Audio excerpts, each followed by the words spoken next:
वसी पियो आ वतन पंहिंजो वरण जी महिरबानी कर। महबूब जी महबूब खे मिंथ जो उनवान सां महबूब दर्स जो महबूब नज़म चूंड कयो असांजे महबूब दोस्त ऐं सदाबहार एडिटर शाहिद अली गंडरा। महबूब दर्स जे हिन नज़म में वसकारे जा महबूब रंग समायल आहिनि। महबूब जी महबूब खे मिंथ कयल आहे। हूअं बि वसकारो जॾहिं वरंदो आहे त हर माण्हू जे मन में ख़ुशियूं जेके आहिनि कर मोड़े उथी पवंदियूं आहिनि ऐं ख़ासि करे जॾहिं थर वसंदो आहे त मारू माण्हुनि जी मुर्क मोटी ईंदी आहे ऐं उन सां गॾु थर हिकु फितरती उसनाकियुनि जो अहिड़ो संगम बणिजी पवंदो आहे जेको ॾाढो दिलि लुभाईंदड़ ऐं रूह परवर हूंदो आहे। वसी पियो आहे वतन पंहिंजो वरण जी महिरबानी कर।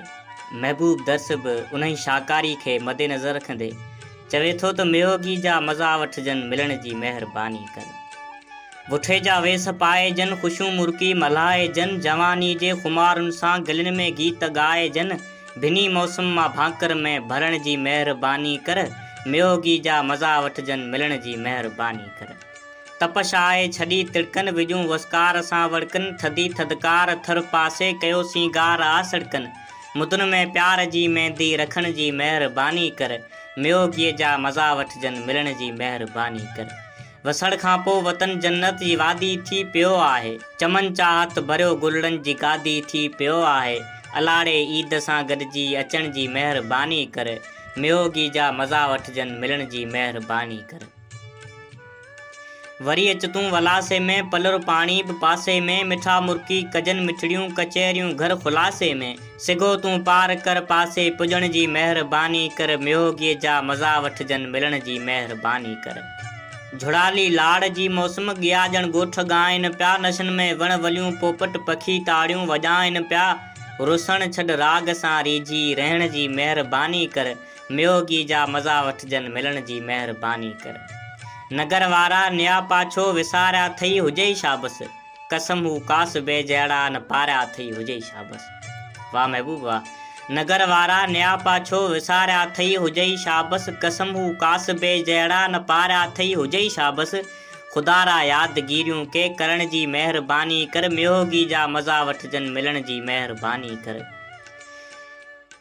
वॾी वसा वलारनि में ख़ुशी थी माल वारनि में धमाधम मौज मस्ती ॾिस थिया धमचर धनारनि में ॾिंगाई छॾ ॾुखनि में ॾढ ॾियण जी महिरबानी कर। मियोगी जा मज़ा वठजनि मिलण जी महिरबानी कर। सगोरियूं समुंड जूं कंदियूं सिंधू बि सारे थो कचो किरचात कोह काछो नची तो ॾे निहारे थो विजुन सां वेस पाए गॾु वसण जी महिरबानी कर। मियोगीअ जा मज़ा वठजनि मिलण जी महिरबानी कर।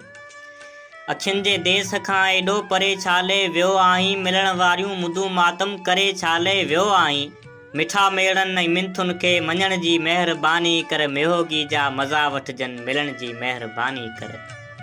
निमाणी मिंथ मञ महबूब मूं ते हाण थोरो कर। महबूब साईं ॾाढो ज़बरदस्त। निमाणी मिंथ मञ महबूब मूं ते हाण थोरो कर सॾे थी सावकुन में अॼु तोखे सुरहाण थोरो कर। गुलनि जा वेस पाए गॾु घुमण जी महिरबानी कर। मियोगी जा मज़ा वठजनि मिलण जी महिरबानी कर। मियोगी जा मज़ा वठजनि मिलण जी महिरबानी कर। ही शाहकार नज़म जेको अवां समूरनि सिंध वासियुनि जे नाव कजे थो ऐं ये समूरी शाल सिंध धरती ईअं ई वसंदी रहे बहकंदी रहे ऐं महकंदी रहे। जॾहिं थर में आई बरसात में छा सभु माण्हू मोती वरिया पए पर मुंहिंजा नेण रुना पए। जॾहिं थर में आई बरसात में छा सभु माण्हू मोती वरिया पए पर मुंहिंजा नेण रुना पए। तुंहिंजो ॾाढो कयम